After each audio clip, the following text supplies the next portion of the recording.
Hulle dag 22. Del my broer uit Saudi uit.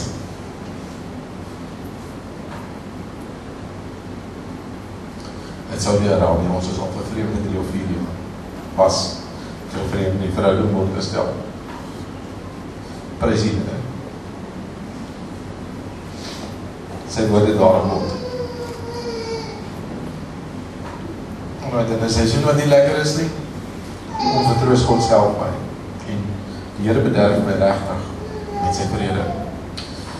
Ek besluit ook sommer daarom dan, dit is tyd dat ons vanoggend in die wêreld manne hande vat, en dat ons sommer mekaar bemoedig vir die dag, en die dag begin op die regte manier, en vir die Here vra hy met voorloop, en toe kry ek 'n verrassing van 'n leeftyd, want net toe ek begin bid, die 2 van my werkers, Abraham en Gawelo, toe het hulle al hulle eie tale waarin hulle bid, en my mond hang oop, want ek het dit gemis tot op daai stadium. Nou word ek bederf daarin, want ons doen dit elke dag, en dit is vir my wonderlik, om dit saam met, ek verstaan nie wat hulle sê nie, maar dit gaan nie oor my nie, dit is vir my wonderlik, en dit is vir my ook 'n waarskuwing gewees, dat sulke goed onder my hand nie gebeur het nie, ek het nie toegelaat dat dit gebeur het, maar ek is die Here baie dankbaar dat dit wel gebeur het, en ons mis nie 'n dag sonder om dit te doen. Op die 20ste November word die onkologie goedgekeur, en die behandeling gaan die 25ste November begin. Die 22ste lê ek net voor die Here se voete, en ek huil sommer net in sy teenwoordigheid, en ek sê vir die Here, die seisoen waarin ek is weg, maar ek weet verseker, dat God in beheer is daarvan. Baie keer word hy wakker in die nag. Ek was een van die ouens gewees wat nie 'n wekker gestel het om te sê ek moet elke soveel uur pynmedikasie drink. Jy sien die groot uitdaging van kanker is disease. En dan in die nag as jy slaap, dan slaap jy so lekker dat jy nie wakker word nie. Ek het nie 'n wekker gestel om my wakker te maak nie, want as jy nou weer pynmedisyne drink, dan is jou pynreseptore in jou liggaam 'n bietjie ongevoelig. So jy lyk so halfuur op die voordat jy nou voel dat jy daar werk het, en dan gaan ek weer aan die kou. En baie kere in daai tyd, dan besoek die Here, dan weet ek sê vir iets in die oggend as ek wakker word, weet jy, ek weet nie of ek wakker was en of ek geslaap het nie, maar dit voel vir my, ek het hierdie hele uur of 2 ure het ek net in die teenwoordigheid van God gespandeer.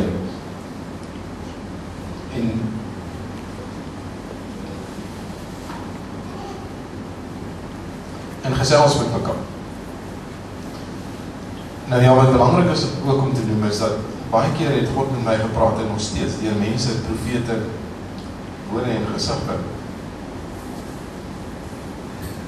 En wat ek nou vir julle wil verduidelik, is regtig in my lewe baie awesome gewees.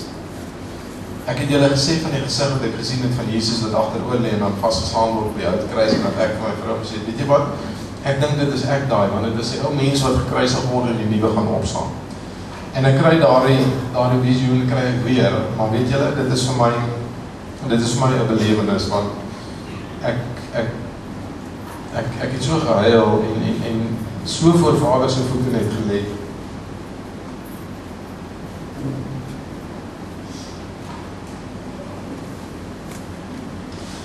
Weet julle, as die Heilige Gees nou van 'n heilige ouma so 'n bietjie, maar dit is goed vir my, want die dokter het gesê die medisyne sal die traanklere uitdroog. Net so die Vader kom doen, die kyk hulle net so 'n bietjie, so moet ek bekommerd wees. In elk geval, ek kry dieselfde visioen en Jesus lê op die kruis en hy besig om vas te slaan. Jy kan sien hoe vertrek daai gesig van pyn en die sweet en die bloed wat gemeng is op sy gelaat en ek is nog besig om hierdie ding te bevraagteken in die Vader se hand.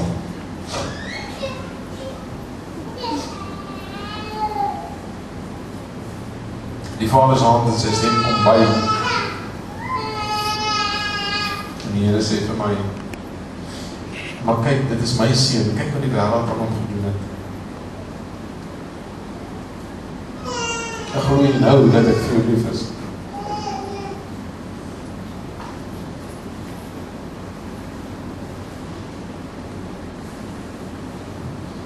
Dit was 'n wonderlike oomblik gewees. En ek verstaan, die Here ken jou smarte, die Here sien in jou hart, hy ken jou behoeftes, en wanneer jy troos soek, dan kom die Here self, en hy kom vertroos jou. En dit is kosbare ding, wat ek wil die Here moet onthou.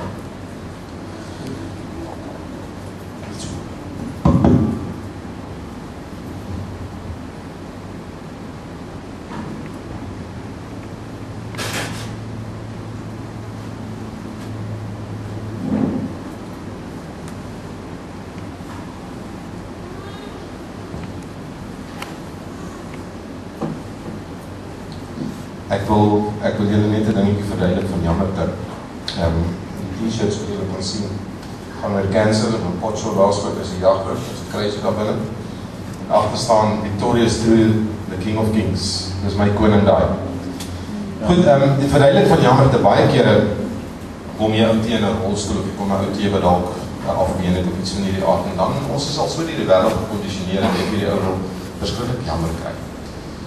En in die geval van 'n ou wat kanker het, voel dit vir my baie keer, mense wil spesiaal vir jou ruimte skep, hulle wil vir jou ruimte maak om jou te akkommodeer in hulle lewens, omdat jy kanker het. Maar weet jy wat, as jy so voel daaroor, en sê, hoor jy, ek is jammer nou oor hierdie ding wat jou getref, en dan wil ek vir jou reguit vra, Boeta, gaan jy vir my bid vanaand omdat jy vir my jammer is, of omdat jy vir my lief is? Want as jy vir my gaan bid omdat jy jammer is, dan kan jy maar los, want jy het dit nie veroorsaak, die toestand waarin ek is.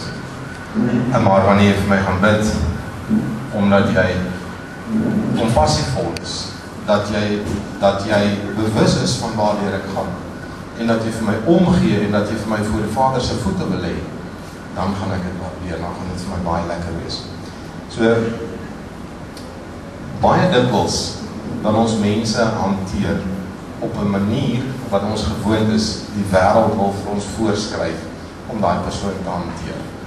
Weet jy, ek dink nie dit is nodig nie, ons is mense net soos julle, en die enigste verskil is, ek drink 'n bietjie meer pynpille as julle, en ek lê voor die Vader se voete elke dag, want ek is in 'n wagperiode.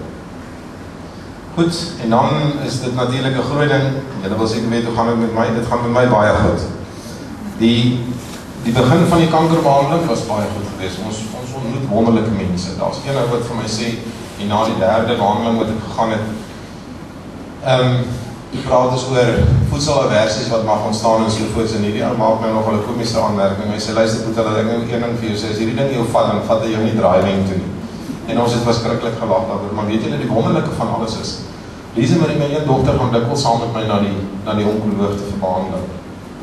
En van die eerste dag al was het vir ons so maklik gewees om met mense te praat oor die Here en oor God se koninkryk en wat die Here vir jou beteken in jou lewe en hoe jy commit aan die Here en in 'n wagperiode is wat jy wag vir die Here. Want jy sien, die manier hoe God 'n mens genees, daar's 'n paar dinge hoe dit kan werk. Die eerste is natuurlik deur 'n teken of 'n wonderwerk. Wanneer die Here sê, maar weet jy wat, jy is gesond en dan is jy gesond. En dit sal wonderlik wees wanneer 'n mens dadelik gesond word, wanneer daar vir jou gebid word en vir jou hande opgelê word. Maar weet julle wat? Jy kan nie iets weggee as jy dit nie het nie. En ek verduidelik dit graag. Dikwels gaan 'n mens deur 'n proses wat jy ander mense se paaie kruis of mense kom oor jou pad. En ons moet onthou, 'n dokter skryf die medisyne voor, maar dit is aan die einde van die dag die Here wat besluit of die medisyne effektief in jou liggaam werk of nie. So die Here bewerkstellig die gesondmakingsproses in jou liggaam. Maak nie saak of 'n dokter dit voorgeskryf dalk nog nie. En wie weet, jy is dalk vir een keer in 'n baie lang tyd in 'n ander persoon se lewe die enigste Jesus wat daai persoon ooit gaan ontmoet. Of miskien het die Here 'n plan met jou en sit jou in 'n wag, sodat jy 'n ander persoon wat in jou lewe kan inbou, miskien net dieselfde tyd op dieselfde plek is, en daai persoon is een kan vir jou wees. Ek verduidelik dit so. Ons liggame, ons lywe, myne, is nou vol gate, want ek is siek. Maar die lig van God is in my liggaam. Jesus, Seun van God, Heilige Gees is in my liggaam. En terwyl my liggaam siek is, skyn daai lig deur die gate na buite toe. In ander woorde, terwyl ek in 'n wagperiode is om heeltemal gesond te word, skyn God se lig deur hierdie siek liggaam uit na ander mense toe en kan ander mense so bereik word. Terwyl wanneer ek gesond is in my wessel, my liggaam is heel, dan is daar nie meer gate in waardeur God se lig kan uitskyn nie. En dan is dit natuurlik 'n opdrag van die Here as jy nou spreek of as jy woorde doen of so om sy woord te verkondig. So baie keer is 'n mens in 'n